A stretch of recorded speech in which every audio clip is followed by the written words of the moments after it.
Hi guys and welcome back. So today's video is a little different to the usual. I'm uploading 5 videos instead of the one. This is something I've done last year for Easter as well. So if you haven't checked that one out, I'll leave a link for that in the description down below. Seeing as there are 5 videos in this one video, I will leave the times for each video next to the recipe in the description down below. I know you might not want to watch all 5, and if you do, I'm very thankful, and even if you only watch 1 or 2, I'm still very thankful. So yeah, I just wanted to come on here, let you know this before you got into the video, and wish you a happy Easter wherever you are in the world.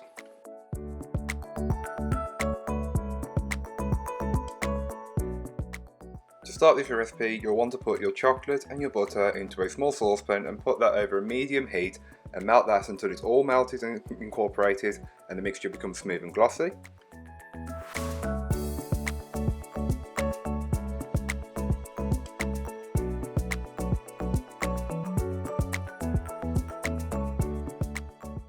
You will then want to transfer your melted chocolate mixture into a large enough bowl for all your ingredients to be mixed in.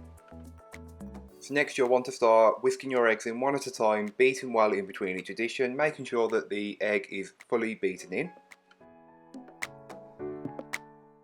You will then want to do this for the remainder of your eggs.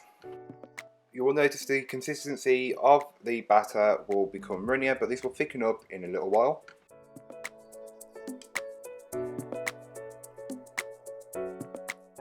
Next you'll want to add all of your sugar and whisk that in until it's fully incorporated.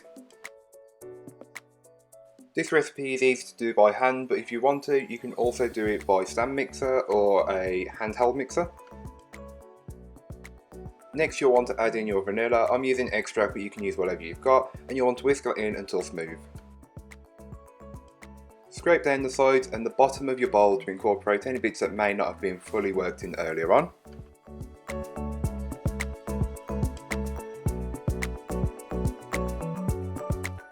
Next you'll want to add in your dry ingredients and fold them in using a spatula.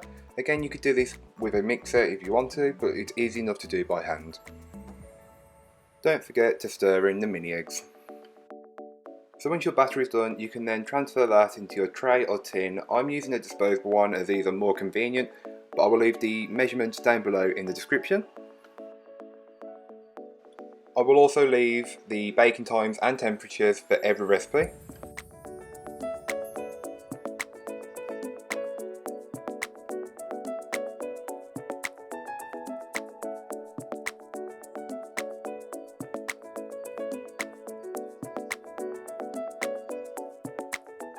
So once your brownies are fully baked and fully cooled, you can then cut them into the slices however you desire. I cut mine into 8 here, but then later on I cut them into 8 again, so in total 16 pieces. But that's just how I cut mine. You may want to cut yours bigger or smaller, it's really up to you.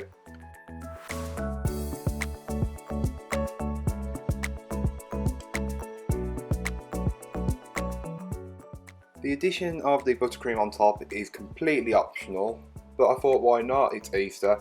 So I added a layer on top of there. I drizzled some melted milk chocolate over the top and scattered over some micro eggs. You could always use mini eggs, cream eggs, whichever you've got.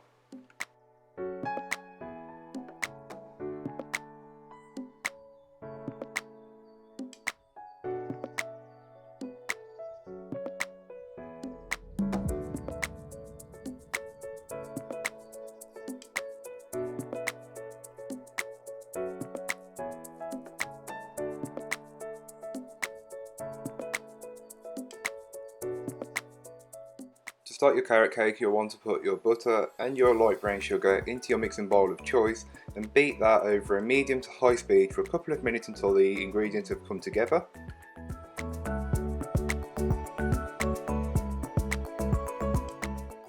You will then want to add in your eggs one at a time, beating well in between each addition. You will then want to repeat this stage for the remainder of your eggs.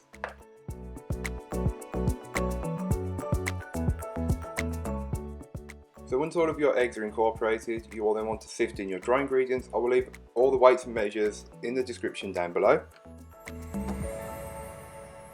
You will then want to mix that on a low speed, working your way up to a medium speed, just until a batter starts to form. You You will then want to add in all of your carrots, the walnuts and the raisins and mix this in over a low speed, working out to medium until it's all fairly distributed.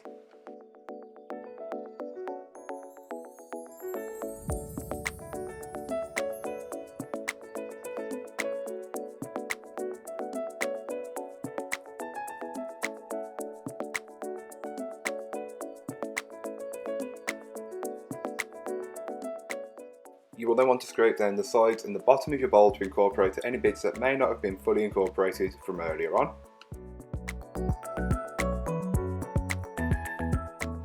Once you've got your batter, you can then divide it between your 3 cake tins.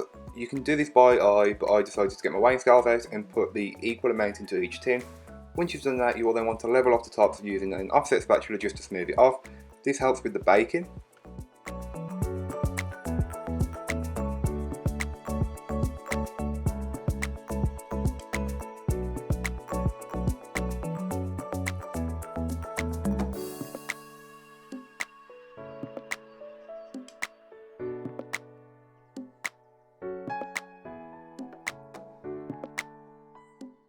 So to make your cream cheese icing, you will want to sift your icing sugar first into your mixing bowl that you decide to use. And into the same bowl, you'll want to add all of your butter and mix this on a medium-low speed until the butter has worked its way into the icing sugar and started to clump together.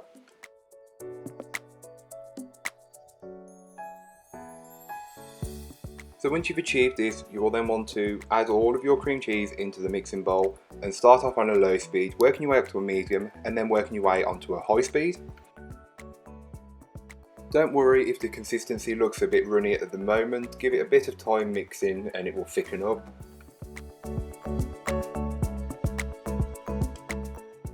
So once your cakes are fully baked and cooled, you will then want to level them off. This will make the cakes easier to stack. I did this using a cake leveler, but you can always just use a serrated knife.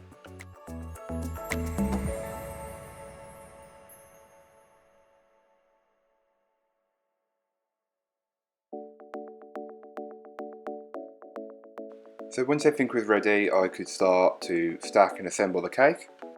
So you'll want to start by putting a small amount of the cream cheese icing onto your board or plate. I'm using a cake stand, you can use whatever you've got. And then in between each layer, you'll want to put a layer of cream cheese, not too much but just enough. And repeat this until you've used all your layers. And then give the cake a crumb coat. I did let down my cream cheese icing a little bit with some milk as it was a bit too thick.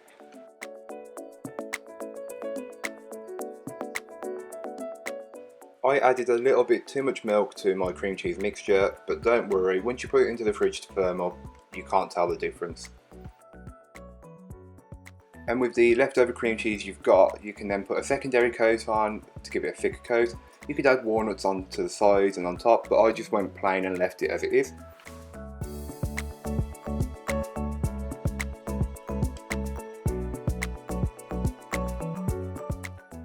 I'm not the biggest fan of carrot cake, but I thought I'd show you how to make it, as I know quite a few people who do like it. But yeah, I kept mine pretty plain and simple looking, but it's all about the flavour at the end.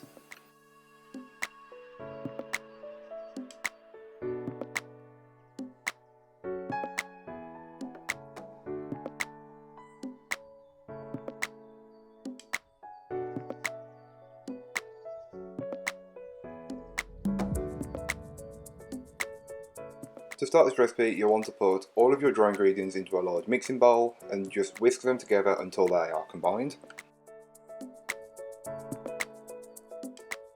And you'll want to do the same thing with your wet ingredients, put them all into a jug and mix them together apart from the boiling water.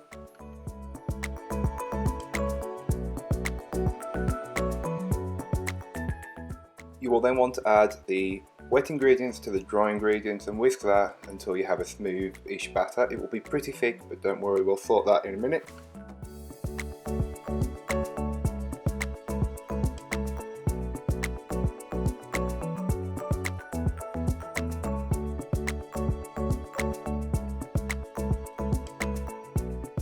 So you'll want to add in your boiling water and whisk that until the mixture has become smooth and it will become more runny in consistency.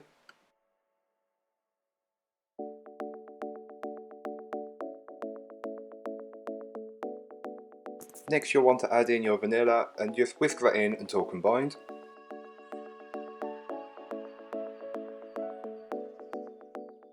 You will then want to line a muffin tin with 12 cake cases and fill them around 2/3 or 3/4 of the way full, and then bake them. I will leave the times and temperatures in the description down below.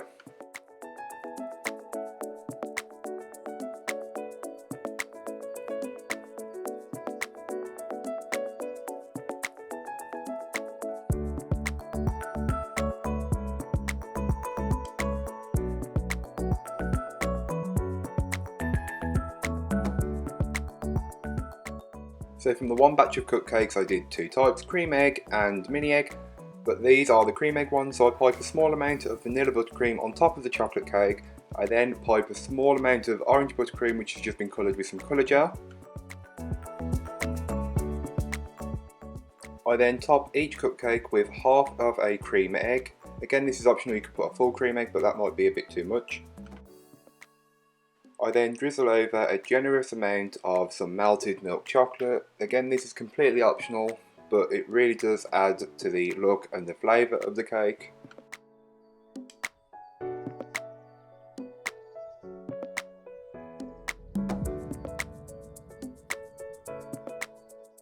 And onto the mini egg cupcakes, it's the same process. I pipe a small amount of the buttercream on top of each cupcake. This is two-tone icing with chocolate and vanilla. You don't have to do it chocolate and vanilla, you could always colour them to be pastel colours like the mini eggs, but again, this is completely up to you. So to top these cakes off, I decided to use some mini eggs. I used the purple and white ones, but you could always just mix and match your colours, it's completely up to you, no right or wrong.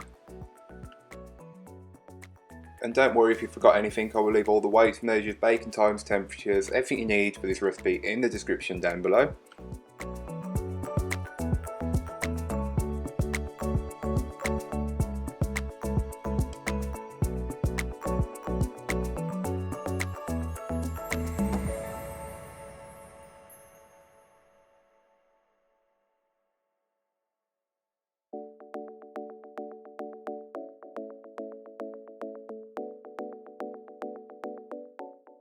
To start this recipe off, you will want to get a large saucepan and put in your butter and your marshmallows and put that on the hob over a medium heat until everything is melted and come together. You will need to constantly stir this once it's melted. It kind of looks like slime here, I'm not going to lie. You will then want to put all of your popcorn into a large bowl.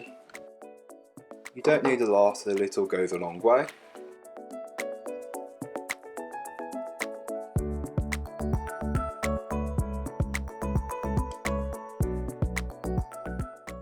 You will then want to add the marshmallow mixture to the popcorn mixture and combine the two until everything is roughly well coated. Make sure you are using a pretty big bowl, as this could go everywhere if you're using a slightly smaller bowl.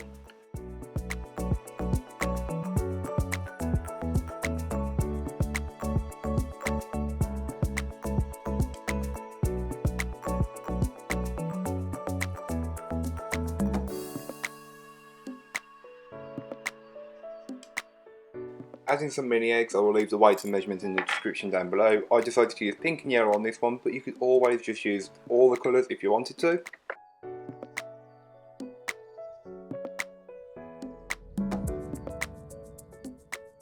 This is completely optional, but you could always add in some chocolate chips. I use white and milk, but you can use whatever you like.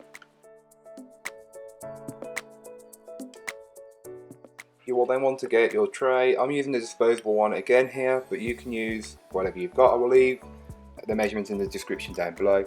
Get your mixture into there and press it down like you would a Rice Krispies treat.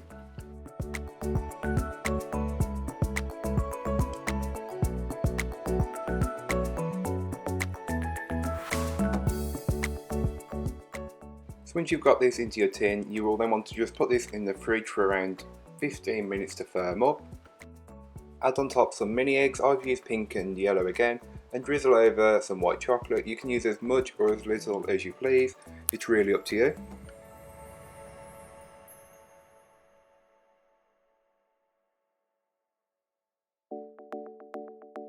And to add just a little bit more colour, I decided to sprinkle over some sprinkles.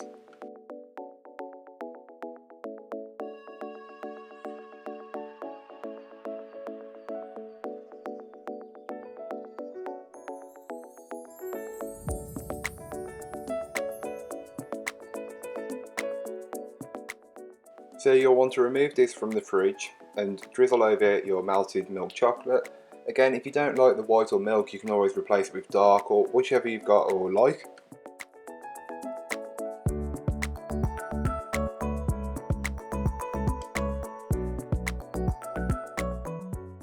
And now you've took it out of the fridge for the final time, you can cut it up and enjoy it however you like.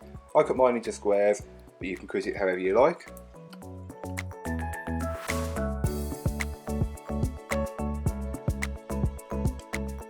These are a great, quick and easy treat at any time of year really.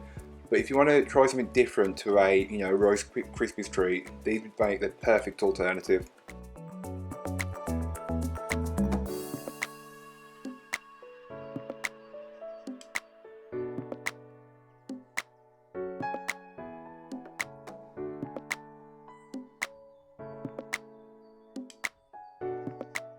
So into your mixing bowl of choice, you will want to add in all of your carrot cake along with some of the cream cheese icing that you made earlier on.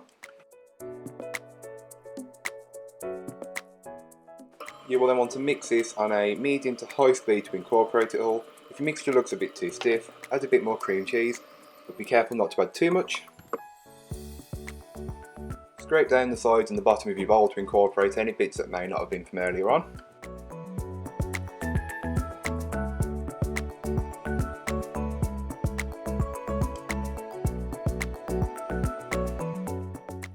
So using a cookie scoop, you'll want to scoop the balls of dough out and roll it in between your two hands to make it more of a round shape. I'll then just put these onto a disposable tray. I will leave a link for the exact ones I've used in the description down below. Put them onto this tray, and then once you're done with this, you can put it into the freezer. They don't need to go in the freezer for very long, just until they've started to firm up.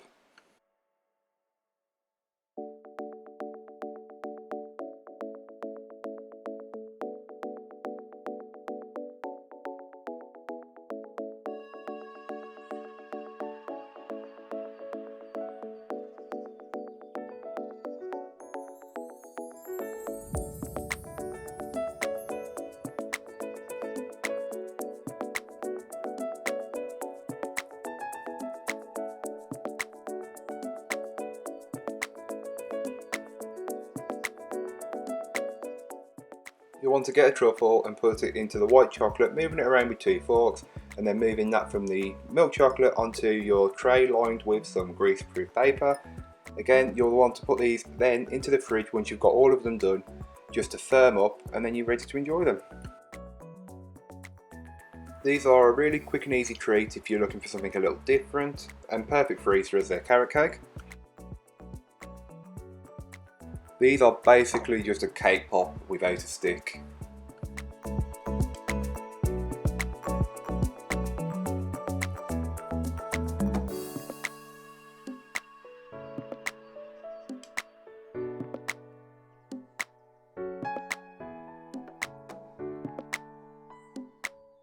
If you made it this far, thank you so much for watching. This is probably my longest video on YouTube and probably will ever be. So thank you for watching. If you've enjoyed, don't forget to like, comment and subscribe for more from me. I'll be back next week with another video for you. I have also took on all of your suggestions and I will be doing some of those in the future, so join me then. And don't forget to check out my social medias. I will leave my tags in the description down below. I do post on Instagram stories with sneak peeks for future videos that you may not see for a while, so don't forget to follow me there and check it out. But most importantly, happy Easter. Bye guys.